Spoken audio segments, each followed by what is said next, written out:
Moody's just downgraded the United States of America. And of course, they're blaming it on politics. Both sides of the spectrum. They're saying, this is your fault. This is your fault. This is everybody else's fault besides our own. All they are doing is trying to bolster their own pocketbooks. But we, as the American citizens, we're the ones who suffer. The United States of America just had its credit rating slashed by Moody's. And of course, they're blaming it on politics. Both sides of the spectrum. They're saying, this is your fault. This is your fault. This is everybody else's fault besides our own. And of course, the United States is the only one who loses in this situation, right?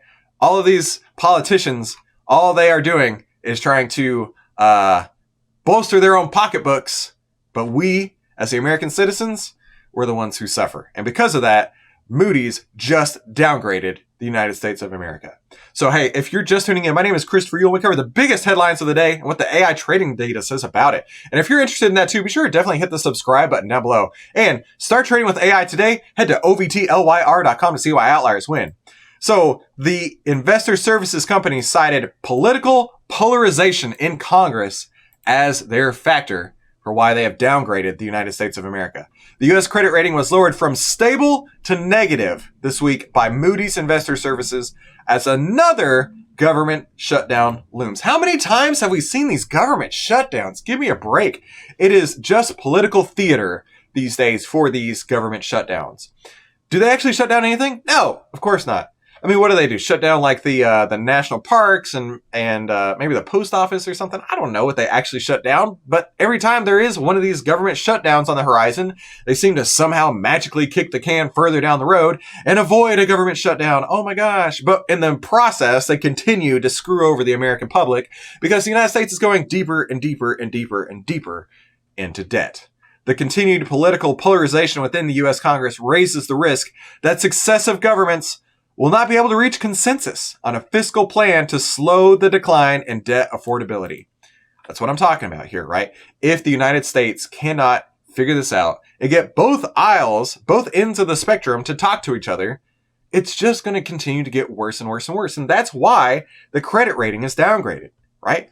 It added, in context of higher rates, which everybody's dealing with, including the United States government, without fiscal policy measures to reduce government spending or increase revenues, Moody's expects that the U.S. fiscal deficits will remain very large, significantly weakening debt affordability. I know one way to do it. Stop the government overspending on everything, right? Every time we turn around, the government is another $1 billion in debt. And they're sending tens of billions, hundreds of billions of dollars to other countries. And yet we at home have our own problems to deal with. We need to focus on America first, all right? Call me whatever political spectrum you want to. But in my opinion, we need to focus on America first. And by focusing on America first, we can help the American citizens, help the country pull down this debt. Because not only are we paying more because of higher interest rates, the government's paying more on higher interest rates. And Moody's is seeing the writing on the wall. If we can't fix the way that the government's working, then the government is going to cause us to default on our United States sovereign debt, and the whole world will be up in arms about that. While the statement by Moody's maintains the United States' AAA rating, we disagree with the shift in negative outlook. The American economy remains strong, and Treasury securities are the world's preeminent safe and liquid asset. The White House spokesman Karine Jean-Pierre called it yet another consequence of congressional Republican extremism and dysfunction. I do not agree with anything that Karine Jean-Pierre says, but I will say I agree with this. I do not like how politics is just, honest to goodness, broken these days, right? It seems like nothing is ever getting done because we're consistently fighting. We're consistently battling. We're consistently struggling with making America awesome. I don't want to throw any catchphrases out there because YouTube's going to flag it as like extreme right-wing content if I do that. But we need to make America awesome. And we're not doing that right now. We're not. Put in the comments down below how you think we can make America awesome, because I don't know. I don't know how to do that.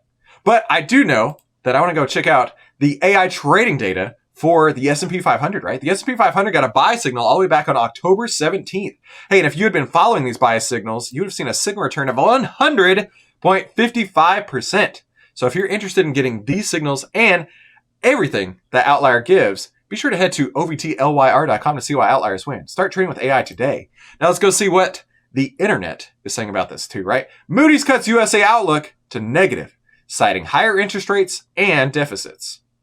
Nice of them to release that after the market's closed. Yeah, for sure. They want to make sure that they don't tank the market during the middle of the day, because we say that all the time. This person is planning to downgrade a nice craft beer into empty from full. And this person says, I don't think the market cares anymore. This person says it's a nothing burger. And this person says this is huge. Now, I don't know. Personally, I would really like to know, what do you think down in the comments below? Do you think that this is a big deal? Do you think that this downgrade is actually going to make a difference out there? Personally, I'm up in the air. I honestly don't know. I mean, it could go either way. Either nobody cares and the United States is just resilient as could be, or we've got some major problems that we need to get fixed. And if we don't, this is going to continue to make things worse. And eventually, the United States is not going to be as sovereign as it once was. So I don't know what the answer is going to be. And I don't know how the YouTube algorithm works either. But it keeps telling me that one of these two videos is the perfect video in your YouTube feed today. Have a fantastic day. Thank you so much for tuning into today's Outlier Live. And I'll see you in the next episode.